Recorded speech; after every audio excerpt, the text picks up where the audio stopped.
Now comes perpendicular axis theorem.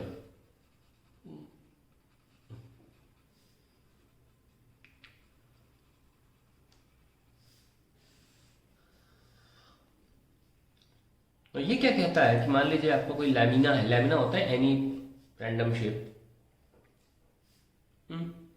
और ये हमारा सेंटर ऑफ मास से गुजरता हुआ एक्सिस है।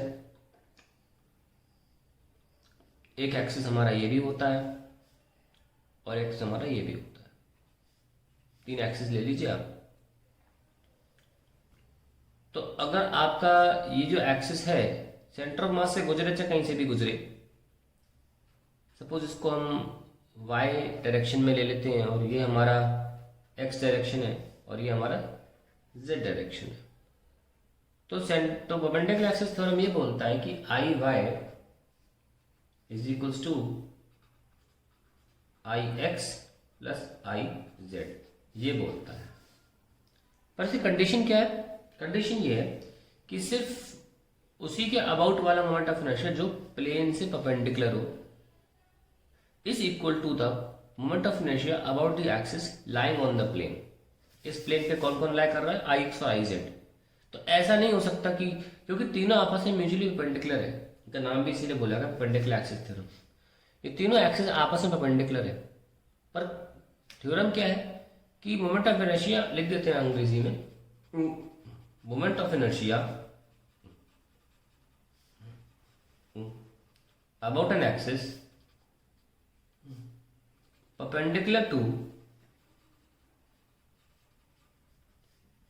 body is equal to the sum of the moment of inertia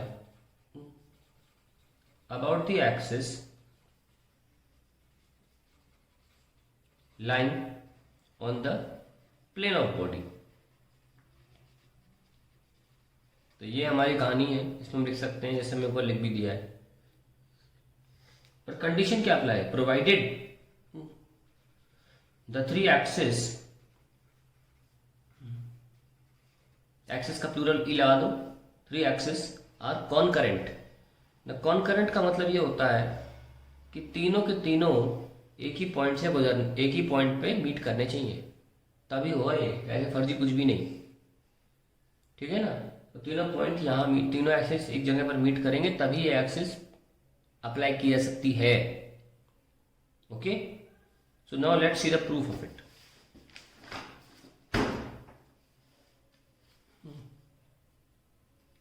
ये हमारा कोई रैंडम शेप ले लीजिए और ये परपेंडिकुलर एक्सिस है, इसको हम y बोल देंगे।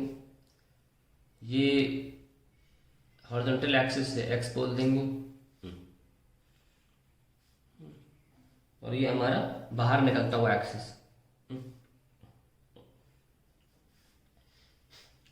ठीक है, तो मान लीजिए हमने कोई पार्टिकल ले लिया यहाँ पे और हमें इसे कोऑर्डिनेट लिखने पड़ेंगे।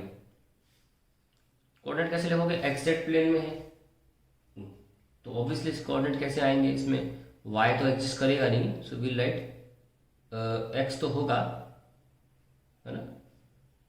तो ये मान लीजिए a,0 पर रखा हुआ है और ये मान लीजिए एक 0 और लगा लो ताकि तीन एक्सिस आ जाएंगे ना। और ये कहाँ है पॉइंट का? ये वाला कोऑर्डिनेट क्या होगा, कहाँ रखा है? 0 0 C ले लो, ठीक है। तो कोऑर्डिनेट क्या आ गया इसके? एक तरह से एक एक्स कोऑर्डिनेट आ गया 0 और फिर C, ये कोऑर्डिनेट आ गया इसके। तो हम इस पार्टिकल को अगर हम रोटेट करना चाहें अबाउट द एक्स एक्सिस, तो इसकी दूरी क्या है? इसकी दूरी एक्स एक्सिस से कितनी है? C है ना। तो अगर हम रोटेट करेंगे इसको about the x axis, if this particle at a,0,C, ये पार्टिकल जो हमने लिया इसको भी ith पार्टिकल बोल सकते हैं, mi मास हो सकता है इसका। C rotates about x axis, है ना, ऐसे ऐसे ऐसे ऐसे एक्स एक्सिस के अबाउट। मान लो एक्स एक्सिस है, अगर ऐसे रोटेट कराऊं तो उसका रेडियस क्या है? हम बोल चुके हैं पार्टिकल के बारे में बात करेंगे तो मास इंटू रेडियस का स्क्वायर होता है मोमेंट ऑफ इनर्शिया। तो ये आप कैसे लिखोगे? इसका रेडियस है c के बराबर, है ना, इधर की तरफ c है, तो आप x एक्सिस के अबाउट लिखोगे तो क्या लिखोगे? मास mi इंटू c स्क्वायर, है ना। अब हम बात करते हैं if this particle at a, 0, c, यही पार्टिकल की बात चल रही है, रोटेट्स अबाउट z एक्सिस, तो आप कैसे लिखोगे? ऐसे में देखो, z एक्सिस में रेडियस कौन है? a है ना, it will be mi a square. अगर दोनों को ऐड करो, ये मान लीजिए फर्स्ट है, ये सेकंड है, तो हम ऐड कर लेते हैं इसको। Adding first and second, we get, suppose कोई मोमेंट ऑफ इनर्शिया ऐड करोगे तो मोमेंट ऑफ इनर्शिया मिलेगा, तो अभी आई लिख लो, mi c square plus mi a square. और क्योंकि एक ही पार्टिकल का है तो क्यों ना मैं आई ही लिख लूँ, पार्टिकल अभी भी एक ही है, तो mi कॉमन ले लिया और c square plus a square ऐसे लिख लिया। अब जरा इस जो पॉइंट है ना, इसके लिए ट्रायंगल बनाना है तो हम उसको यहाँ बना लेते हैं एक तरह से, ये और ये 90 डिग्री, ठीक है। तो ये हो जाएगा तुम्हारा a, और ये देखो, है ना, ये कितना है,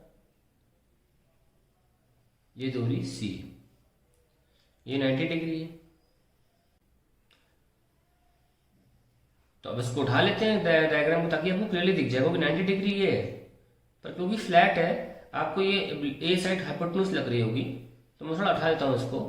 90 डिग्री यहाँ पर है इस पॉइंट पे ना, ऐसे, तो ये ट्राइंगल एक्चुअली ऐसे बना हुआ है, जिसमें ये साइड ए है, ये साइड सी है, और ये हाइपोटेन्यूज है एक्चुअली में, टेढ़ा ये है, पर ये लेटे में दिख नहीं रहा, तो क्यों ना मैं ऐसे बना दूँ, है ना। देख लो आप, ये अगर ट्राइंगल यहाँ बनाओगे फिर यहाँ बेटर दिख रहा है आपको, ये हाइपोटेन्यूज है, तो ए और सी तो यहाँ है, तो ये क्या हो जाएगा, square root of a square plus c square. तो देखो यहाँ पे क्या आ रहा है, एक तरह से यहाँ पे जो ये जो डिस्टेंस आ रही है इसकी आ रही है, एंड ये डिस्टेंस कहाँ से ली जा रही है, from the Y axis, yes और नो। तो ये डिस्टेंस तो वाई एक्सिस से ली जा रही है, क्यों ना मैं इसको बी स्क्वायर लिख दूं, एम आई बी स्क्वायर। तो टोटल क्या हो जाएगा, बी स्क्वायर कॉमन ले लीजिए और इंटीग्रेशन ऑफ एम आई हो जाएगा, जो कि तब से करते आ रहे हैं, M B square. What is B square? B square वो डिस्टेंस, वो रेडियस का स्क्वायर है जो रेडियस वाई एक्सिस से लिया जा रहा है। तो ये मोमेंट ऑफ इनर्शिया क्या निकला, वाई एक्सिस के। प्रूव हो गया कि I Y was equal to I X plus I Z. क्योंकि ये पार्टिकल आप कैसे घूम रहेगा, आपको मैं से दिखाता हूं पेन से, बस दूसरा पेन, डेरिवेशन तो खराब हो गया है, मैं पेन से दिखाता हूं। सपोज मेरे पास ये एक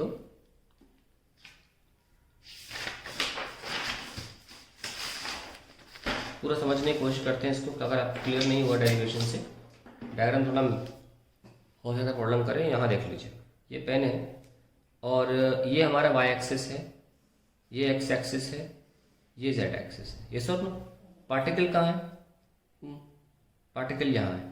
मैं इस पेन को लेता हूँ, डार्क नहीं दिख रहा होगा, x axis Z axis, particle यहाँ है।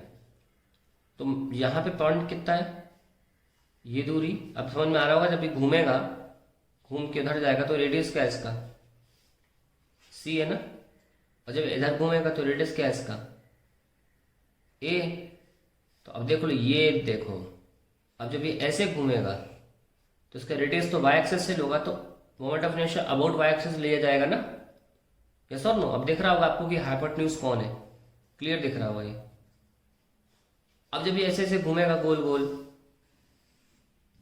तो किसके अबाउट मोमेंट ऑफ इनर्शिया मानोगे, ऑब्वियसली इसके अबाउट, क्योंकि रेडियस तो यहाँ से लिया जा रहा है। That is I was writing I Y is equal to I X plus I Z, क्योंकि जब हमने इन मोमेंट ऑफ इनर्शिया को ऐड किया, ये वाला आई एक्स एक्स बोला गया और ये वाला आई जेड जेड बोला गया। जब हम दोनों को ऐड करते हैं तो ये स्क्वायर निकल के आ जाता है इस साइड का, और वो निकल के आ जाता है moment of inertia about the Y axis, and hence we got the proof of it. I hope ये वाला एक्सप्लेनेशन आपको क्लियर कर दिया होगा हर चीज। That is the end of the 2 proofs, and now we can continue with the moment of inertia of different shape of the bodies.